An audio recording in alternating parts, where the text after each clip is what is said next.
Olá, amigos! Estamos começando o programa Eclésia. Eu sou o diácono Eric Módulo. Toda semana a gente conversa nesse horário sobre algum assunto relacionado à doutrina da Igreja Católica.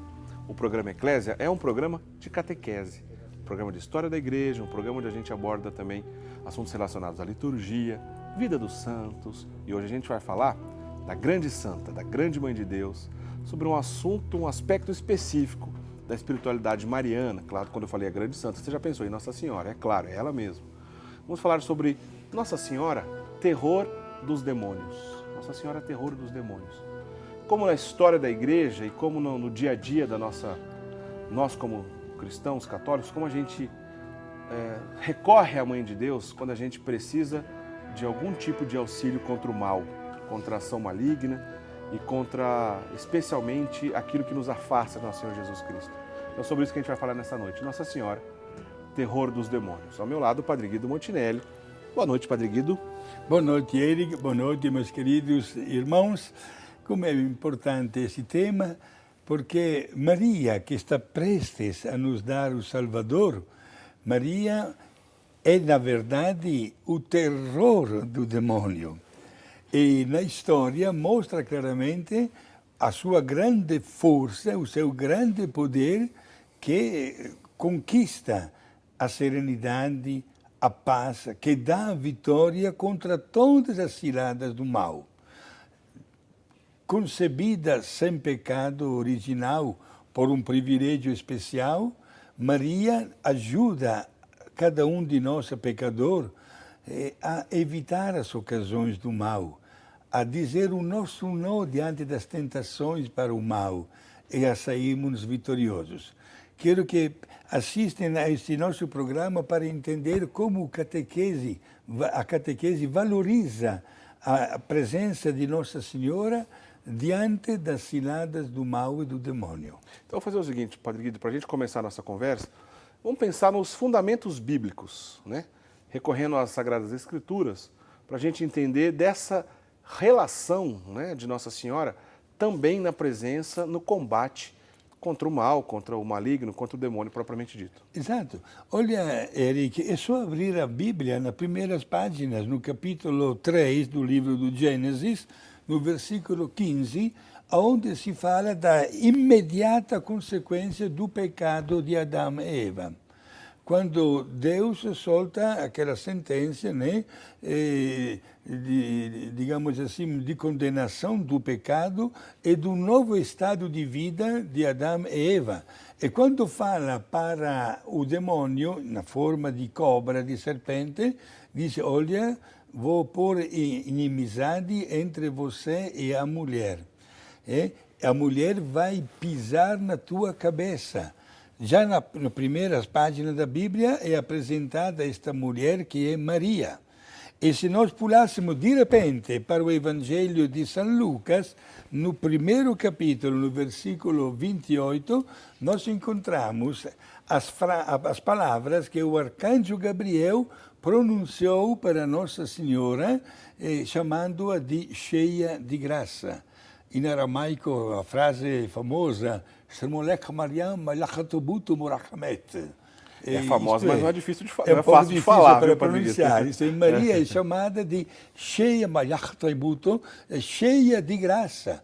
E esta frase, Eric, foi o ponto de partida para o magistério da Igreja chegar um dia, através do Papa Pio IX, que hoje é beato, proclamando a terceira grande verdade de fé a respeito de Maria, a Imaculada Conceição. Que comemoramos não faz muito tempo, né? Nesse mês de dezembro, né? Exato, no dia 8 de dezembro, a Igreja comemora exatamente esta grande data da Imaculada Conceição de Nossa Senhora. Isto é, por um privilégio especial, né? Porque ela deveria tornar-se a mãe do nosso Salvador, foi preservada da mancha do pecado original, veio ao mundo e nunca pecou. Maria não cometeu nenhum pecado. Padre, mas assim, aquele pecadinho venial, leve, não. Maria não cometeu nenhum pecado em força de um privilégio especial. Ô, Padre Guido, eu gosto quando a gente traz aqui no programa um assunto relacionado à Nossa Senhora, Primeiro porque parece que a gente fica em casa, né? Quando a gente fala de Nossa Senhora, né? A gente fica à vontade, porque, é claro, todos nós temos, não tem como, né? Todo católico tem um carinho especial mesmo a Nossa Senhora. Agora, eu gosto, quando a gente traz assunto relacionado à Nossa Senhora, que a gente acaba passando por esse assunto que o senhor está dizendo, que tem a ver com os dogmas marianos. Aliás, já dedicamos um programa exclusivo sobre os dogmas marianos, já faz tempo já que a gente fez esse programa, talvez mais de 2 anos, eu acho. Bom, esse programa está lá disponível no nosso site, né, no portal da Rede Século XXI, rs21.com.br/eclésia, né, que é a página do programa Eclésia. Você encontra lá na nossa seção de vídeos um programa que o tema é justamente esse, os dogmas de Nossa Senhora, os dogmas marianos. O que significa o quê? Que durante a história da Igreja, a Igreja proclamou 4 verdades de fé, dogma significa isso, uma verdade de fé. Essas verdades de fé estão inseridas na revelação divina. A revelação divina, a história da salvação está completa. Tudo que teria que ser revelado já foi revelado. Jesus já nasceu, o Verbo já se encarnou, Jesus cresceu, teve sua vida pública, morreu, fez a redenção única e eterna com seu sacrifício de cruz, que é renovado em cada missa. Porém, o sacrifício é único, um só, que Jesus fez, portanto, ele é eterno. Deixou o legado com seus apóstolos, a promessa que o Espírito Santo conduziria a missão desses apóstolos, ou seja, a igreja até o final dos tempos. Quer dizer, tudo já foi revelado. Com a morte do último apóstolo, se encerra a revelação divina. Mas depois do encerramento dessa revelação divina, no decorrer dos tempos, a igreja, não só relacionada à Nossa Senhora, sobre muitos assuntos, mas no que diz respeito à Nossa Senhora são 4 dogmas, a igreja afirma, esclarece, ilumina um ou mais ponto de fé, que já existe, esse ponto de fé não é novo, não foi criado pela igreja quando proclamou o dogma, isso já está inserido na história da salvação e na revelação divina, a igreja só vem e chancela, para que não exista nenhum tipo de dúvida. E após a proclamação de um dogma, pronto, acabou, não tem mais discussão. E sobre a Nossa Senhora, nós temos 4 dogmas, né, Padre Guido? De certa forma, você já explicou um. Mas faz um resumo para a gente dos 4 de novo, por favor, Padre Guido. Certo, não é difícil, não. Tá bom.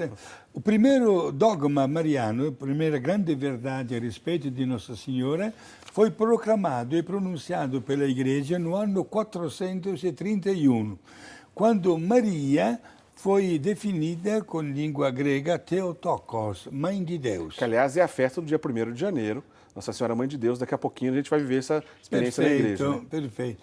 Maria, não que Maria tenha gerado a Deus, é claro, isso é impossível, mas Maria gerou Jesus na natureza humana.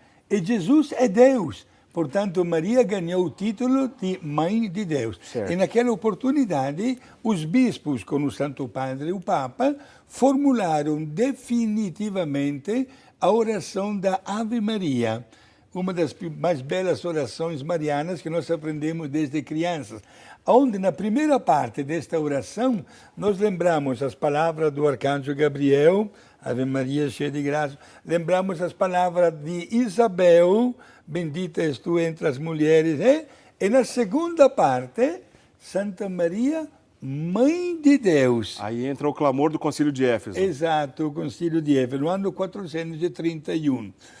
Depois, 200 anos depois, no ano 639, o Concílio Romano definiu a segunda grande verdade de fé a respeito de Nossa Senhora, a virgindade fecunda de Maria.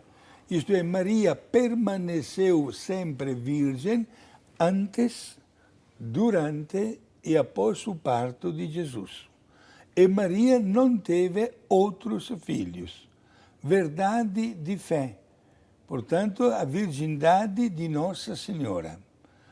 No decorrer do século, chegamos de repente ao ano 1854, quando o saudoso Papa Pio IX, que hoje é beato, proclamou a terceira grande verdade, como dizia antes, né? A Imaculada Conceição de Nossa Senhora. Faria um pequeno passo para trás. Alguém poderia perguntar, padre, mas qual foi o ponto de partida do primeiro dogma, Maria, Mãe de Deus? Pegamos exatamente o episódio registrado no Evangelho de Lucas, quando Nossa Senhora visitou Santa Isabel. Santa Isabel, dando o abraço a Maria, disse, o que eu fiz para merecer que a mãe do meu Senhor me visite?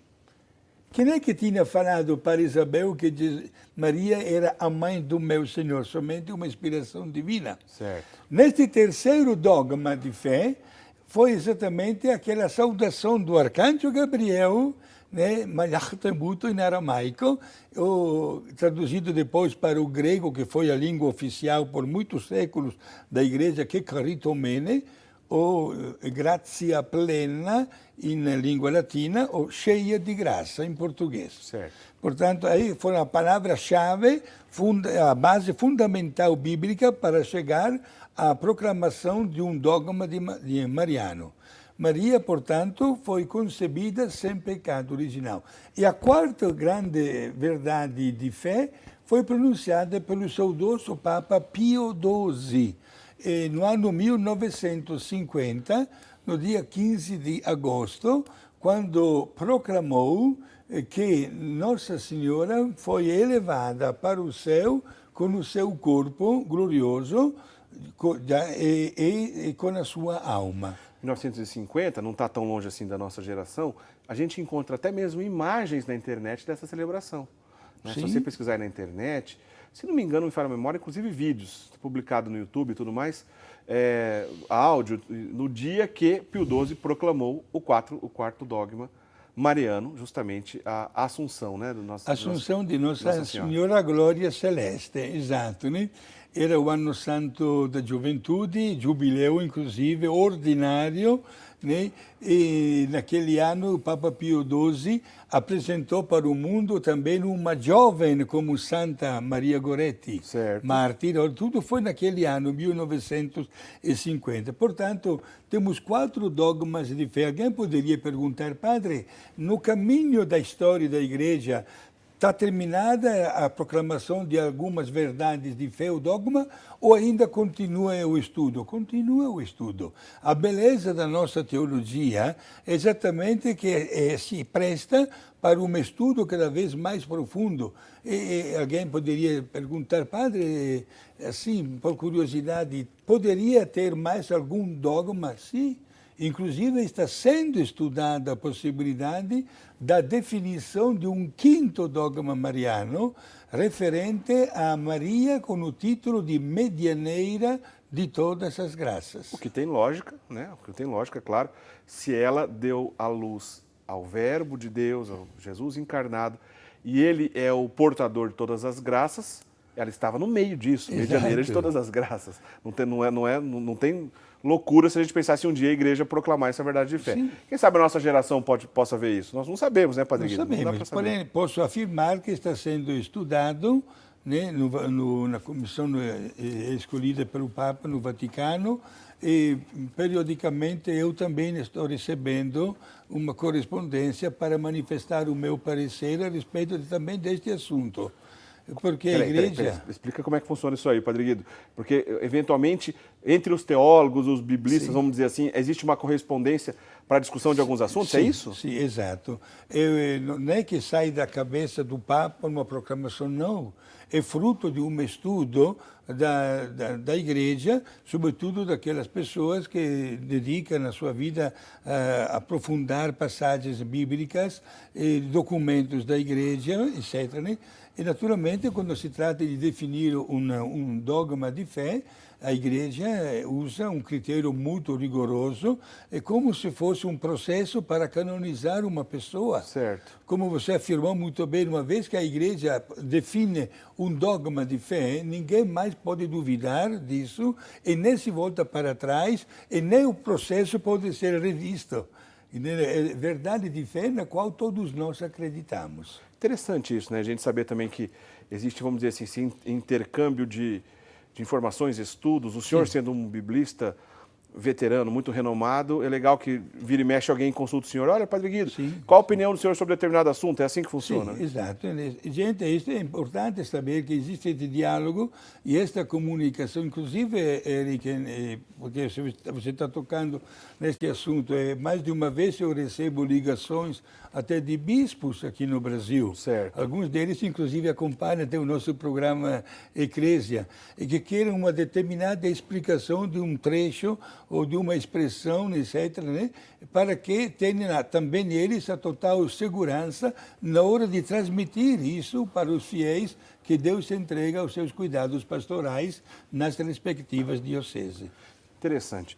Padre Guido, mas o tema do nosso programa hoje, apesar de a gente estar relacionado aqui aos dogmas de Nossa Senhora, nós queremos conversar um pouco também sobre a relação de Nossa Senhora no combate ao mal, que tem tudo a ver. Eu queria perguntar para o senhor até colocou para a gente aqui na pauta, para que a gente possa discutir isso, 3 motivações catequéticas, né, vamos dizer assim, 3 motivos ou 3 tópicos para entender um pouco mais por que o demônio tem tanto ódio de Nossa Senhora. O senhor pode explicar para a gente quais são esses 3 tópicos, vamos dizer assim, relacionados a Nossa Senhora? Até nos estudos de Mariologia de Nossa Senhora, na Bíblia se fala desses 3 tópicos. Certo. O primeiro poderia ser o seguinte, explicado para os nossos fiéis, porque Nossa Senhora, com a sua humildade, acabou pegando o poder do demônio.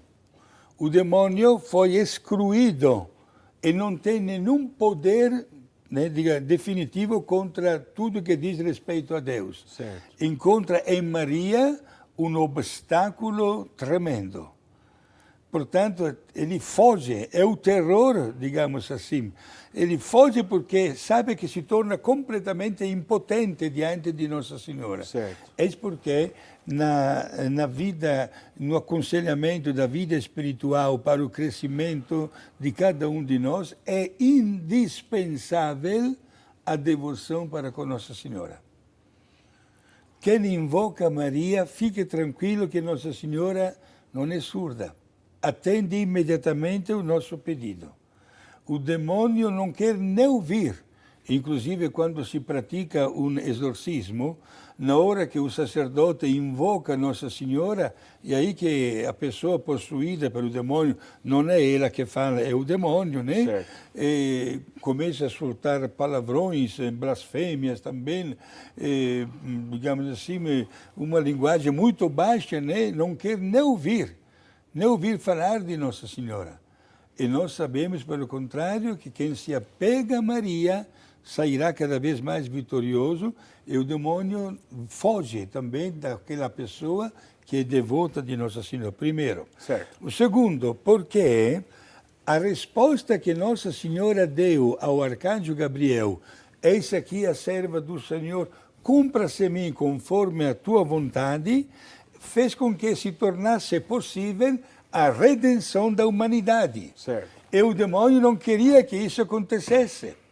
Não esqueçamos, minha gente, é bela essa sua pergunta, porque é catequese, que durante a história de milhares e milhares de anos do Antigo Testamento, Deus mandou tantas pessoas santas na terra, profetas, juízes, pessoas de grande piedade religiosa, etc.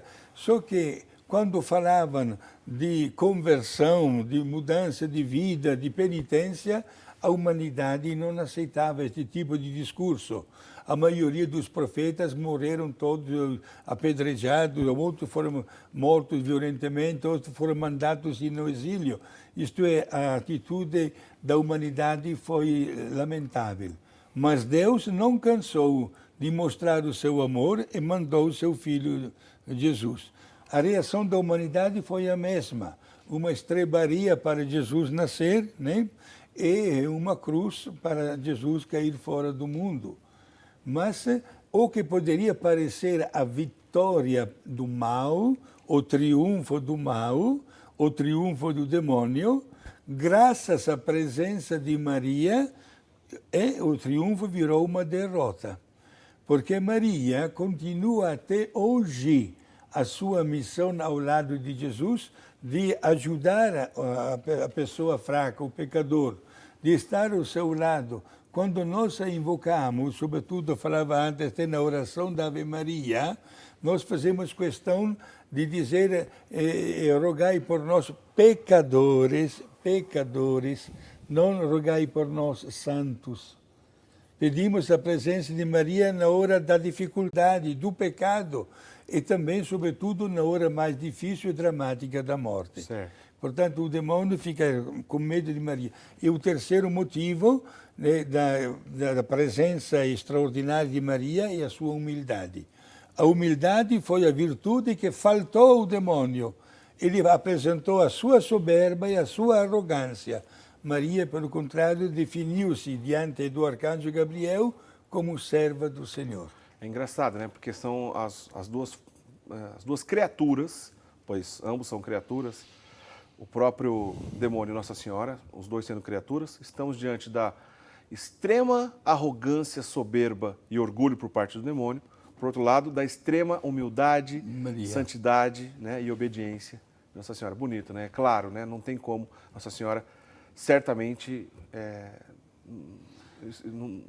a palavra correta, causa terror mesmo aos demônios, não tem como. Por isso que a gente colocou o tema aqui do nosso programa, Nossa Senhora, terror dos demônios. Padre Guido, a gente vai para o primeiro intervalo? Sim. Queria que o senhor contasse na volta o episódio relacionado a São Domingos de Gusmão, que aconteceu com ele uma coisa muito interessante, relacionado tanto ao terço, também relacionado à libertação e ao exorcismo. Não sai daí, a gente volta já já para comentar sobre esse episódio, esse assunto.